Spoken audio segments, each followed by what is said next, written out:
Oke, baiklah. Bismillahirrahmanirrahim. Assalamualaikum warahmatullahi wabarakatuh. Bahasan kita sekarang adalah mengenai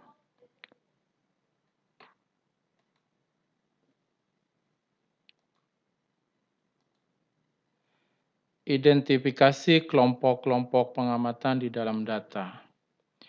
Jadi, kalau kita mempunyai data yang objeknya banyak sekali, kemudian pengamatan-pengamatan tersebut diukur dengan banyak sekali variabel, begitu ya. Jadi secara umum kita mempunyai data 1, 2, sampai dengan N, yang mana setiap objek ini diukur dengan variabel X1, X2, sampai dengan XP, gitu ya. Nah, di sini kita ingin mengidentifikasi adakah kelompok-kelompok amatan di dalam data kita. Jadi, objek-objek ini yang sebanyak N ini, adakah dia mengelompok, ya? Adakah mengelompok? Misalnya ada 2 kelompok sesungguhnya, atau ada berapa kelompok begitu, atau bahkan mungkin tidak ada kelompok. Ini yang sedang kita akan pelajari sekarang. Oke, apa motivasinya kita ingin mengidentifikasi adanya kelompok amatan? Kita meyakini bahwa kumpulan amatan yang memiliki karakteristik yang serupa dan mirip, ya, sehingga dia berbeda dengan kumpulan amatan lainnya. Jadi di dalam data kita itu kita meyakini adanya kumpulan amatan yang satu sama lain dia mempunyai karakteristik yang mirip, ya. Jadi kalau ada N objek, mungkin ada sebanyak 2 atau 3 kelompok sesungguhnya gitu ya. Di mana di kelompok pertama dia objek-objeknya itu mirip satu sama lain, di kelompok kedua juga dia mirip satu sama lain, ya. Kemudian yang berikutnya motivasinya kita ingin mengidentifikasi adanya kelompok di dalam data itu adalah sesungguhnya kumpulan pengamatan itu menunjukkan pola yang ada di dalam data, ya. Jadi kalau di dalam data kita itu ternyata ada 2 kelompok begitu ya, ya sesungguhnya berarti di situ ada 2 pola gitu, ada 2 pola di dalam data kita itu. Kita penting untuk mengenali pola di dalam data itu karena apa? Karena jika analisis yang akan dilakukan itu mempunyai syarat bahwa data berasal dari sampel acak dari distribusi tertentu, ini seringkali syarat yang harus dipenuhi ketika kita melakukan analisis statistika, ya.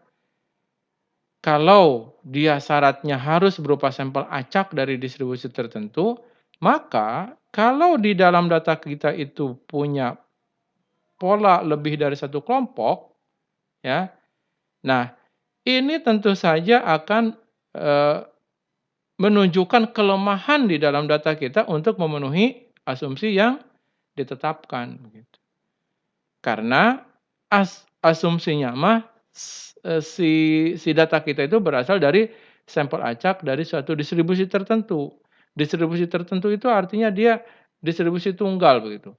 Kalau seandainya di dalam data kita itu ada beberapa kumpulan, artinya ada pola-pola data tertentu, maka berarti ini menunjukkan, titik lemah dari data kita yang mungkin tidak memenuhi asumsi tadi.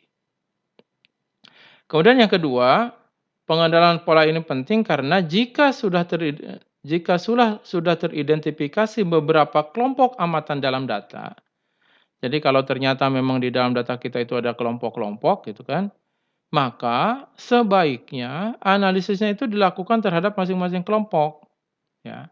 Jadi dipecah dulu datanya itu, dikelompok-kelompokkan dulu, ya. Karena, lebih baik demikian gitu, karena sesungguhnya memang di dalam data kita itu dia ada banyak kelompok.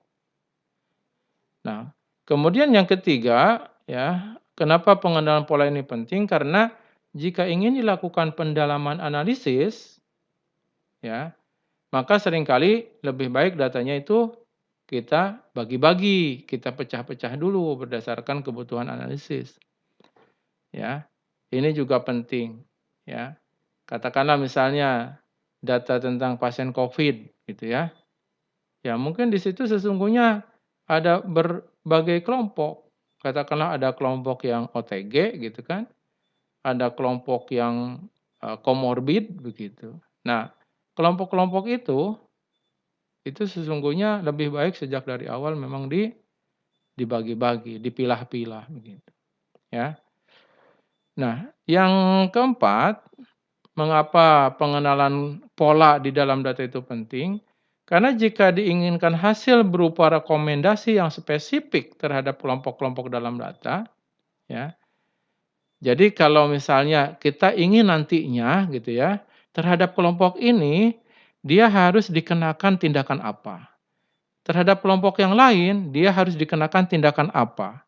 Ya, jadi kalau kita inginkan ada rekomendasi yang berbeda-beda ya terhadap kelompok-kelompok yang spesifik tadi, maka di situ pentingnya kita melakukan pembentukan kelompok-kelompok dalam data. Jadi katakanlah misalnya kalau dia kelompok ini gitu ya, maka cara untuk, mmm, melakukan promosinya adalah menggunakan sosmed begitu ya. Kalau terhadap kelompok ini misalnya, maka cara melakukan promosinya adalah dengan melakukan telepon langsung misalnya. Kalau terhadap kelompok ini, maka dia dengan cara misalkan mendatangi langsung rumahnya, begitu. Ya jadi tindakan-tindakan tadi, tindakan-tindakan rekomendasi tadi itu akan tepat sasaran kalau memang sejak dari awal kita sudah membentuk kelompok-kelompok dari data kita. Oke, cara yang pertama bagaimana kita cara mengidentifikasi adanya kelompok di dalam data, itu adalah dengan melakukan, plotting ya, dengan diagram pencar. Nah, ini efektif kalau variabelnya sedikit. Mengapa? Karena yang namanya diagram pencar itu kan hanya bisa kita lakukan, terhadap 2 variabel, terhadap data yang variabelnya ada 2 gitu. Diagram pencar itu kan seperti itu. Plot itu kan hanya terhadap data yang variabelnya hanya berjumlah 2. Ini sebagai contoh ya, di sini ada data, data ini adalah tentang, apa, pemahaman matematik dari, dari siswa-siswa di negara-negara ini ya. Ini ada negara-negaranya sebanyak berapa? Ada sebanyak 40 negara, ya. Jadi di dalam data kita ini, di sini kita mempunyai objek sebanyak 40, yaitu 40 negara, ya. Terhadap setiap negara diukur 2 hal, ya. Dicatat 2 hal. Pertama adalah mengenai kemampuan matematik dari, siswanya. Kemampuan matematik dari siswanya, ya. Kemudian yang kedua adalah mengenai, persentase angkatan kerja di negara tadi, gitu. Jadi ini data kalau nggak salah data tahun 2007 ya, yang berasal dari PBB atau dari OECD gitu ya. Seperti misalnya Indonesia ya. Indonesia ternyata kemampuan matematiknya 405, skor matematik dari siswanya gitu ya. Kemudian persentase angkatan kerjanya 69,6%. Nah, kalau dari data ini kita bikin diagram pencar, ya, katakanlah sumbu datarnya adalah skor matematika dari TIMS. Jadi TIMS ini adalah salah satu, eee, tes untuk mengukur kemampuan matematis dari siswa, ya. Indonesia itu 69,6 jadi mana ya? Oh, ini ketukar, maaf ya. Ini betul betul betul, betul. Indonesia itu 405, jadi di sekitar mana? Di sekitar sini ya, 405 mungkin sekitar sini, ya, di sini. Lalu, persentase angkatan kerjanya 69,6, mungkin sekitar sini. Nah ini kayaknya ini Indonesia nih, kayaknya Indonesia itu, ya. Oke, apa yang bisa kita lihat di sini, tujuan kita kan tadi untuk mengidentifikasi adanya kelompok. Nah, ini mulai kelihatan nih, oh kayaknya gitu ya, kalau dari negara-negara itu mau kita lihat kemampuan matematis dan persentase angkatan kerjanya, maka akan terbentuk berapa kelompok nih? Kayaknya sih terbentuk 5 kelompok ya. Ini kelompok ke-1, ini kelompok kedua, ini kelompok ketiga, kelompok keempat, kelompok kelima. Jadi kelihatan situ ya, kelompok kelima. Jadi terlihat bahwa kita mempunyai 40 titik di sini karena 40 negara. Dia mengelompok menjadi 5 kelompok ya. Dengan 2 kelompok di bagian paling kanan, ini ya, di bagian paling kanan yang ini. Ya, paling kanan. Dan di bagian paling kiri ini yang isinya cuman di sini cuma 2 negara, di sini cuma 3 negara, ya.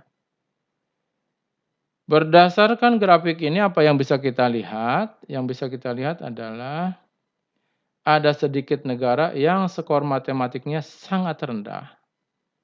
Skor matematik sangat rendah itu berarti kan ke sini ya, ke arah sumbu pangkal ya, ke arah origin di sini, yang matematiknya sangat rendah ya.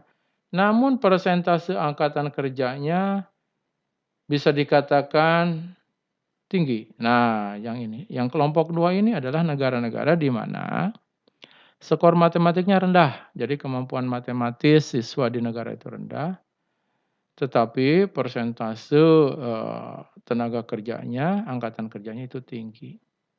Nah, ini mungkin harus jadi perhatian ini ya. Yang boleh dibilang penduduknya banyak begitu ya, penduduk angkatan kerjanya banyak, tapi kemampuan matematisnya rendah. Ya itu hati-hati ya seperti itu. Nah, kelompok ini isinya hanya 2 negara ya. Ini posisinya di sini, di kiri atas ya. Ini apa nih negara ini? Ini negara ini ternyata Qatar dan Ghana. Ternyata Qatar dan Ghana. Ini Ghana ya. Ghana. Matematisnya hanya 309, tapi persentase angkatan kerjanya 76,8. Nah, jadi ini yang ini Ghana nih, yang ini Ghana, yang ini Qatar. Oke.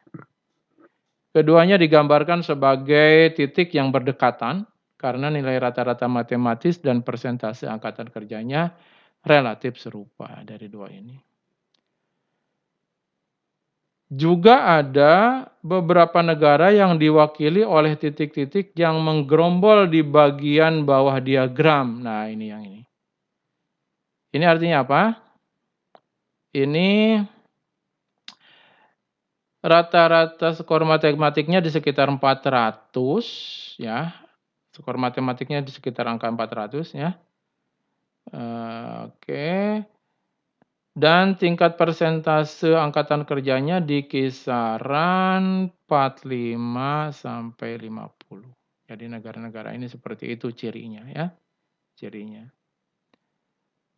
Termasuk di dalamnya ini, nah di negara-negara ini nanti bisa diidentifikasi, itu ada Jordania, Algeria, Syria, Iran, Turki, Lebanon, Tunisia, dan Mesir, dan Egypt ya.